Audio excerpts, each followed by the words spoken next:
Hi guys, welcome back to Scripted Success Master. Here we are at a chapter 10 and we are learning conditional formatting. This is a part 2 of the conditional formatting.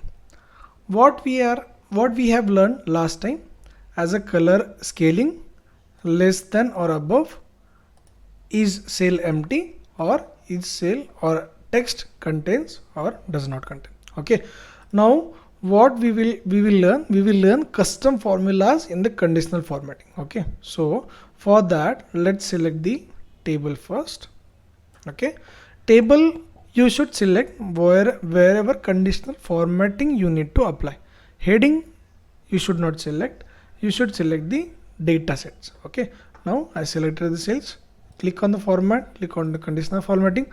So you can already see what are the rules are there on the selected cells.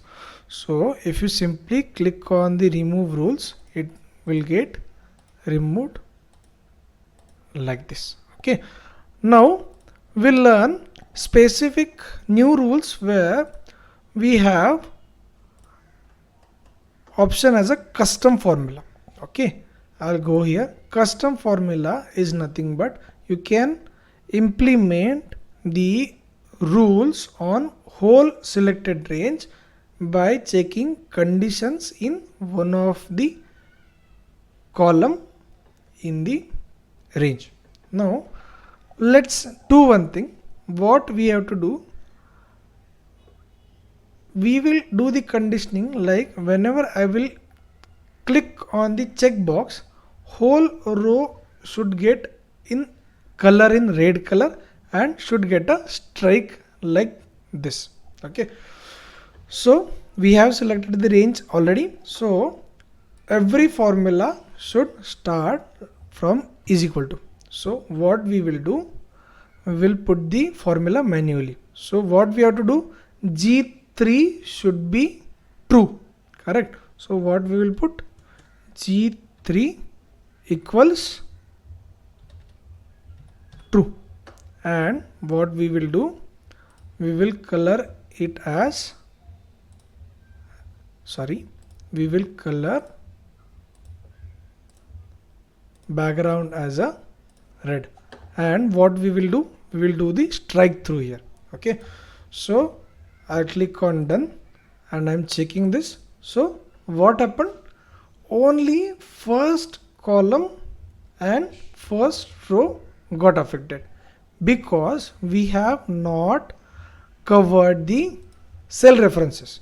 So what we have to do, we have to fix G column. So what we are commanding Google Sheet, you should look G column only to check this formula and apply the changes or formatting style whatever we are showing to the whole row. So what we should do, before G we should put a dollar sign. So what will happen, dollar sign will confirm ki you should see only G column and implement the effect on the whole row. So click on the done. So it will work like this. So whenever you will click like it, so it will get strike and it will color like it. Okay, that's the first rule we have seen from the custom formula. Okay, next one, let's check if B column has valid email IDs or not, and if it is valid email ID then color it a green, or we will do reverse. If it is not a valid email ID, let's color whole row in red color. Okay, so first step, we will select the range, click on the format, click on the conditional formatting. It is already showing one formula is there. Now add another rule in which we have to go for a custom formula. Okay, now put is equal to for every formula. To check email ID is valid or not, there is one formula where we can put as a is email. Okay, so you can put it as a B3 bracket complete, and what we should do, we have seen we should fix the B range to cover all the rows. Okay, now what we have done, we have to color invalid email IDs with the red color. But what it is happening? It is highlighting the all valid email IDs. So what we should do?